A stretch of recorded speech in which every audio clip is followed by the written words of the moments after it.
sabihin, pag kinilig talaga, hindi na nakikinig. May kilala ba kayong gano'n? Yung pag kinilig na, wala nang kinig-kinig yan. Tuloy yan, tuloy, di ba? So, dito, talagang minsan alam mo yung mga red flag na, alam mo na ano di ba? May problema, yung ganyan. Pero minsan, pag in love ka, di mo napapansin yun. Kaya kailangan mo ng mga kaibigan na magsasabi sa'yo na, hinay-hinay ka, pag-pray mong mabuti yan. Pero ano mangyayari? Dahil mahal na mahal mo, hindi ka makikinig. E tituloy ka, bam, mahal mo eh. After 6 months, nag-break kayo. Niloko ka. Aroy. Aray mo. Bakit ko sinabing aray mo? Kasi pag nasaktan na broken heart, yung nakalimutang leader, babalikan. Pastor, heartbroken ako.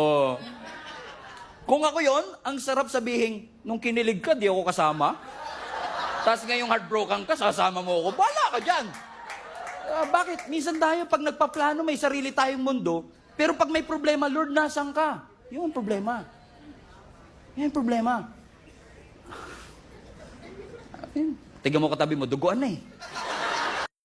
The Bible is God's word to us. When we read or listen to it, it tells us what's true. O naalala nyo po noon, marami sa inyo dito, dati